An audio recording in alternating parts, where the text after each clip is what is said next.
प्रथमोऽध्यायः अर्जुनविषादयोगः।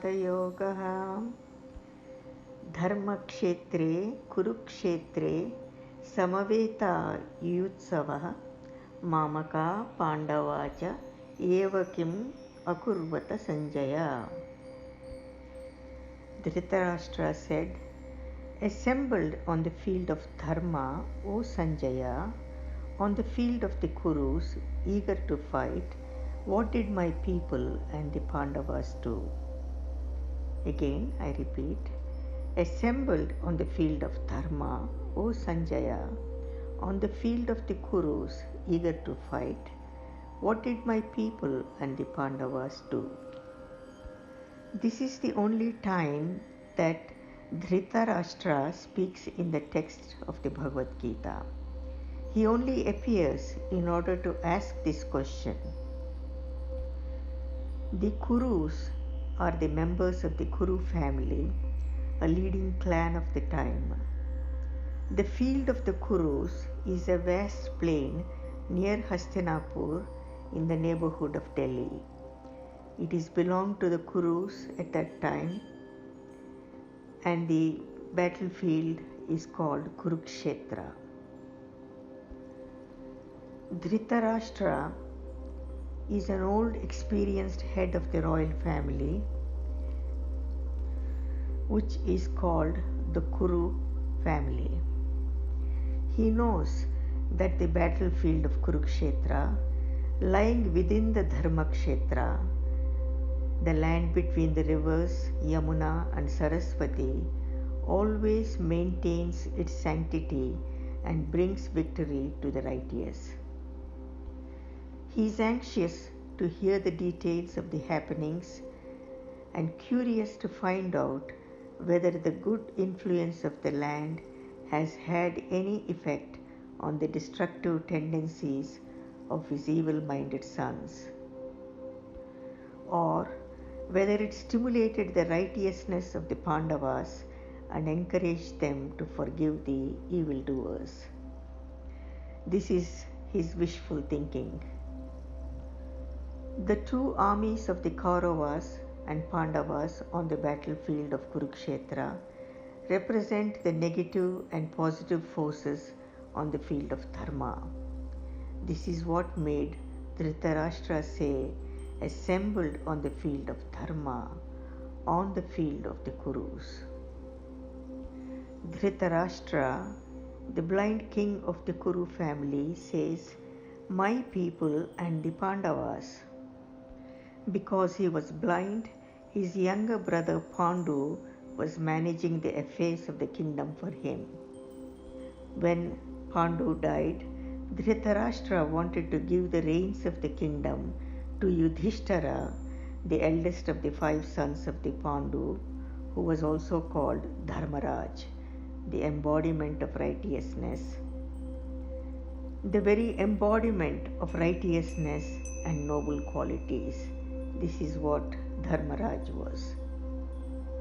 But Duryodhana, the eldest of the 100 evil-minded sons of Dhritarashtra, by trick and treachery secured the throne for himself and began attempting to destroy Yudhishthira and his 4 brothers. Sanjaya is the charioteer of the blind king Dhritarashtra. The word, however, means one who has conquered the senses and the mind. So Sanjaya also means one who has conquered the senses and the mind. Sanjaya was asked to narrate the details of the battle because he was clairvoyant and clairaudient and at the same time impartial. The whole of the Bhagavad Gita is Sanjaya's answer to Dhritarashtra's question. Now, Lord Krishna is the head of the Yadava clan, and he tried to bring about a reconciliation between the cousins. But when all his attempts failed and the treachery of Duryodhana continued and increased, war between the Kauravas and Pandavas became inevitable. It brought kings and warriors from all over the globe to take sides according to the level of their consciousness. As per their consciousness, they took the sides of the righteous Pandavas or the evil-minded Kauravas. The good and the evil of the whole world formed the two armies.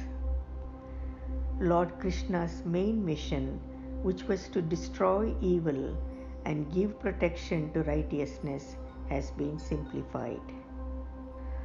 Why has it been simplified? Because they all came in one place, they all gathered together in one place, the evil on one side and the noble on the other side. So for Lord Krishna, destroying this evil and give protection to righteousness has been simplified. Now let us see what is this dharma. Dharma is that invincible power of nature which upholds existence. It maintains evolution and forms the very basis of cosmic life.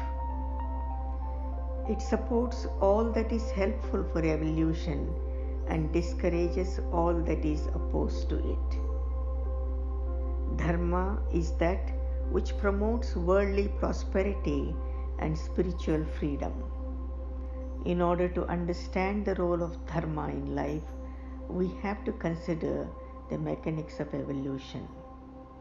Now let's look at the mechanics of evolution. When life evolves from one state to another, the first state is dissolved and the second brought into existence. In other words, the process of evolution is carried out under the influence of two opposing forces, one to destroy the first state and the other to give rise to the second state. So these creative and destructive forces, working in harmony with one another, maintain life and spin the wheels of evolution. So dharma maintains equilibrium between these opposing cosmic forces.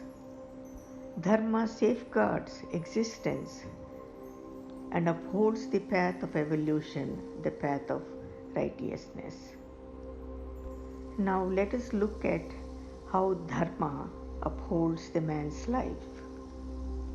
Man's life is so highly evolved that he enjoys freedom of action in nature. This enables him to live in any way he desires, either for good or for evil. As he behaves, so he receives. When the good increases in life and the positive forces tend to overbalance the normal state of existence, then the process of dharma, restoring equilibrium, results in feeling of happiness in the heart and satisfaction in the mind. In the same way, when evil increases in life and the negative forces predominate, then this power of dharma produces sensations of pain and suffering, because this balance is disturbed. Life is as we want it. Again, I repeat, life is as we want it, either suffering or joy. When we allow the positive and negative forces to remain in their normal state of equilibrium, we live through normal periods of life. But when we allow and assist the growth of negative forces, then the suffering results. When we help the positive forces to increase, we share the joy of life. As you sow, so shall you reap, expresses the role of dharma in practical life. Now let us look at the cause of calamities and crises in a community and why they are happening. Calamities, crises, and catastrophes in a community or country are caused by the increase of negative forces resulting from the evil deeds of majority of their people. A high degree of concentration of negative forces without positive forces to balance them ends in suffering and destruction of life. The life of an individual under the influence of increasing positive forces enters into a field of increasing happiness and is eventually transformed into bliss consciousness. In this state of bliss consciousness, life gains the status of cosmic existence, the eternal life. In this way, we find that the increase of negative forces ends in passivity or extinction of life, whereas the increase of positive forces results in life eternal. Our individual life moves backwards and forwards automatically as we direct it under the influence of dharma. Positive and negative forces, as we develop them, play their role on the field of dharma and shape the destiny of life. Thus ends the essence of the first verse. So it reminds us that we need to live with dharma. We need to live in accord with the laws of nature in order to gain happiness and also to gain enlightenment.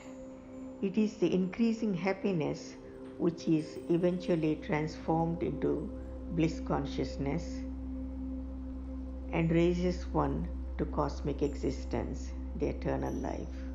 So, to gain the higher states of consciousness, one has to align one's life to dharma. I will share a few Sanskrit quotes on dharma. Dharmo Visvasya Jagata Pratishtha. This means the whole world is established and dependent on this dharma. Swalpamapyasya dharmasya trayate mahato bhayat. It means even if you follow a little of this dharma and live in accordance with this dharma, one can live a fearless life. It will remove so much fear from the life of an individual. Dharmameva jayate. It is only dharma which will gain the victory. Yato dharmaha tato krishnaha, yato krishna tato jayaha. Wherever there is dharma, Lord Krishna resides there. Wherever Lord Krishna is, there will be victory always. Jai Gurudev, Loka Samasta Sukhino Bhavantu.